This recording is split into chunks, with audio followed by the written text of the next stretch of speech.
aí, meu parceiro, você já conhece a Huntech Trader? É uma plataforma que você pode fazer trading simulados, mas com ganhos reais. Saiba mais no link da descrição. Você citou aí no meio da fala, em um momento, o Fred, né? Que é o teu diretor, né? Sim. E também era do diretor na base. Chegou a trabalhar com ele na base do América, né? É. Ele é um cara importante. Fala um pouco dele, assim, nessa tua... Até porque hoje ele é o cara que te dá o respaldo, né? É. Te dá o respaldo no time de cima. É. E muda o fato dele te conhecer já desde a base. Então, assim, ele sabe dos teus métodos, sabe como é que tu faz. E ele troca contigo também no dia a dia. Jogo do primeiro jogo da final. Aconteceu o que aconteceu. Levou de 4 do jogo. Tem uma troca com ele. Pô, como é que foi esse jogo de hoje? Como é que é a relação com o Fred? A minha história, quando ele me chama pra ser treinador do 20, ele fala assim, você tá pronto? Aí o problema pra ele é eu que te pergunto, você tá pronto? Que o que nós vamos viver aqui agora vai ser algo muito especial.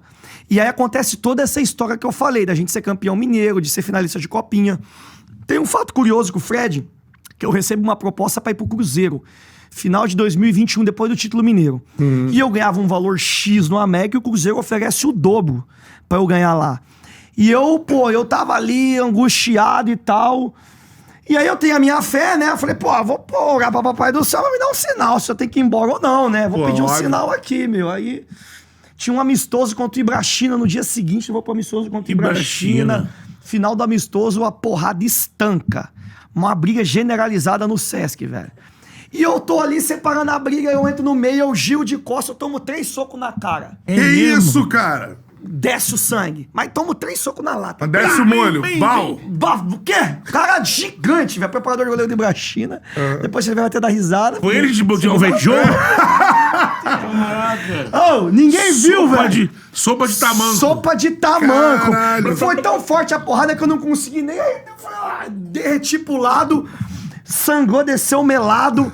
E aí eu falei, caralho, apanhei, ficamos 4 horas ali pra poder a polícia vir fazer BO e o caralho vai pra delegacia. Putz.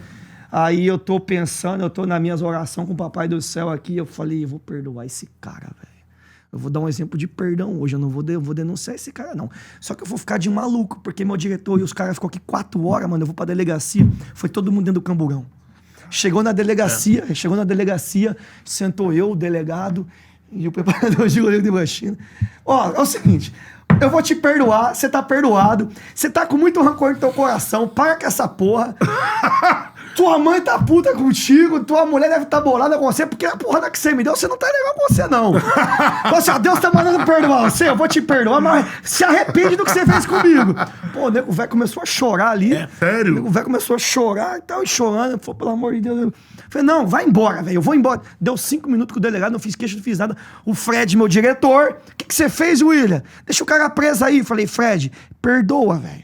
Vamos perdoar o cara, perdoa, pô. Mandou tipo neto, ele Perdoa tipo neto, pai. Perdoa a mãe, é tipo neto, exatamente. E os caras ficam pedindo ingresso aí agora na final, eu falo mesmo, eu não tenho ingresso, velho. Não tem ingresso. Não... E aí perdoei ele, o cara foi embora, fui pro CT. Aí lembrei do que eu orei, né? Todo mundo no CT me esperando, parecia um... Aí cozinheiro, porteiro, o que aconteceu com você, William e tal? Todo mundo me abraçando. Aí eu com a proposta do Cruzeiro na cabeça. Aí eu falei, aí eu fui tomar banho, eu falei assim, a minha entrevista pra vir pra América, eu falo assim, ó, o que você quer do América? Os caras me perguntam, eu quero desfrutar, eu quero que as pessoas gostem de mim, eu quero ser um exemplo através disso. Se isso acontecer, eu vou estar muito satisfeito comigo, não é por dinheiro, não é por nada, pô, é só por sonho. E aí eu me lembro disso, no dia da porrada. Aí eu falo assim, eu tô tomando banho, né, com o rosto todo inchado, eu tava muito estourado da porrada. Ô, 2 muquecão. Não, porra, tá maluco. Aí eu tô pensando, né, eu falei, pô, todo mundo me recebeu bem aqui, todo mundo gosta de me perguntando, preocupado comigo. Quer saber de uma coisa? Isso era 5h30 da tarde, pô, uma chuva em BH, eu vou marcar com o cara do Cruzeiro agora. Marquei com ele num café na Fleming.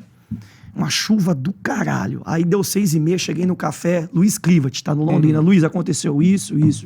Contei toda essa... Ó, eu tô te comunicando, me perdoa, velho, eu não posso aceitar a sua proposta. Você pode me oferecer o dinheiro que você quiser, não tem condição, velho. Agora eu vou ligar pro Fred. Chamei o Fred, falei, Fred, precisa acontecer onde você tá? Tô em casa, eu vou aí.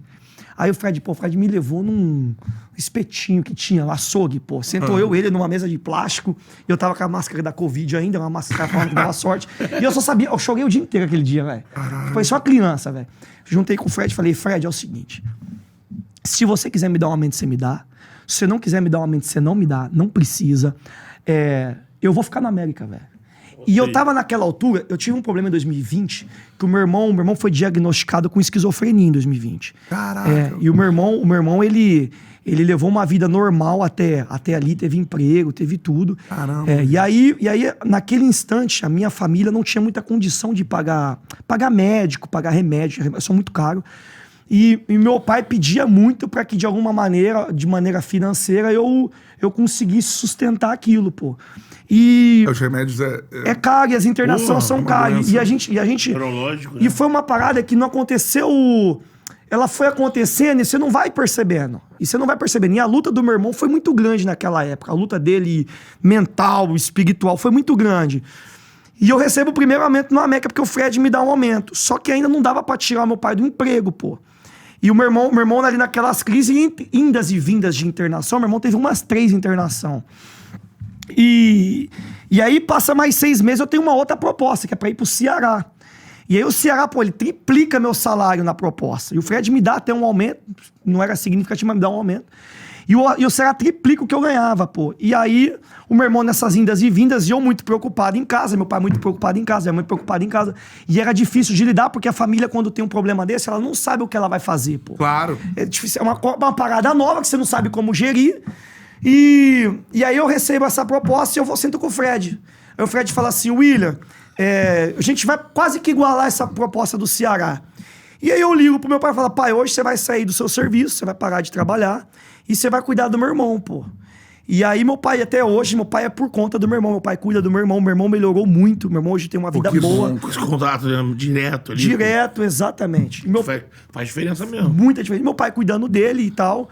E hoje o meu irmão hoje leva uma vida muito boa, assim, muito boa. Eu tenho muito. bom. Ele vai ver a entrevista, tenho muito orgulho do meu irmão. Eu falei isso pra ele no final do ano passado, é uma coisa que eu nunca tinha falado pra ele. Qual o nome dele? Lucas. Porque ele é difícil ter uma batalha dessa. Toda doença é uma batalha difícil. E assim, você amar um ente que tem dificuldade, a gente projeta nas pessoas que a gente gosta da família a perfeição. E a perfeição, ela tem a ver com amor, muitas das vezes. Porque você quer amar quem é perfeito, pô. E você ter amor por uma pessoa que às vezes tem uma dificuldade, porque você projeta a perfeição nela, é muito difícil. E aí, nisso tudo, eu acho que a gente aprendeu a amar, meu irmão, da maneira como ele gostaria. né? Exatamente. E isso ajudou muito. E o Fred é protagonista nessa história, pô. E quando eu saio e volto pro América agora, o Fred senta com o pessoal do América e fala, o treinador tem que ser o William. O treinador é o William. E o Fred até brinca com os caras, né? Junto com o Saulo e tal. Ó, se o William não desse certo no Campeonato Mineiro, desse algumas vezes, pode me mandar embora junto, pô. Não tem problema. Fred. O Fred, em 4 anos de gestão na base do América, foram 100 milhões em jogadores vendidos. Pouca gente fala sobre isso. O proporcional, a gente fez a conta do que o Palmeiras vendeu, que deu mais de 1 bi, se eu não me engano. Investimento de 1 bi e o América com investimento de 100 milhões, o proporcional é idêntico, pô.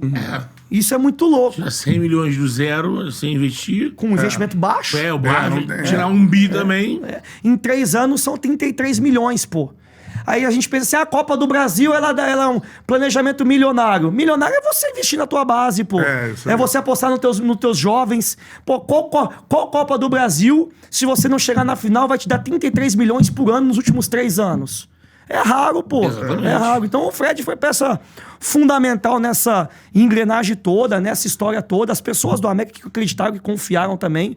Então eu tenho uma gratidão enorme. E mais uma vez do que você falou, Betão, e mesmo a dificuldade disso, eu não sou vítima de história minha, eu não sou coitado. O que eu tento passar de recado na dificuldade tem que ser um cara foda, pô. Tem que ser um cara que segura o tranco, que enfrenta, que vai em luta, que sonha, que persevera, que insiste. Porque de história boa, de perseverança, tem muito em comum. E as pessoas têm oportunidade pra tudo, pô. De na dificuldade amar, de no erro apoiar, de no sonho perseverar. E no final, nós vamos ver o que dá, velho. Se der vitória, deu vitória. E se não der, nós vamos correr atrás até dar uma vitória. É isso, é por aí. O grande pensador contemporâneo disse uma vez em um de seus filmes, Rock Balboa. Olha aí. Tá ligado? Rock Balboa. Rock Balboa. Tem um tema... com Rock Balboa? Não, que Rock Balboa tem aquela máxima, né, de que quem vence Geralmente quem vence não é o Não é quem melhor. aguenta bater é quem mais. aguenta apanhar mais. Que como você Como você se levanta. como você leva o golpe e como você absorve o golpe que você leva e continua tentando, Às vezes do outro lado dele tem um cara que é super talentoso, mas ele aguenta. Exato. E ele tá apanhando e aguenta. Ele não é nocauteado. E aí daqui a pouco o cara não aguenta mais bater e aí ele tá inteirão e vai ganhar a luta. Exato. Você tem que aguentar, né? Exatamente. Dizem que quanto mais você tá achando que não aguento mais, vou desistir, é que tá mais perto de acontecer. Então não é pra desistir ali, porque se você sustentar, vai rolar. Exatamente. Qual é, meu parceiro? Curtiu esse corte que você acabou de ver? Então se inscreva no Charla pra dar uma moral pro melhor podcast de esporte do Brasil. Tamo junto.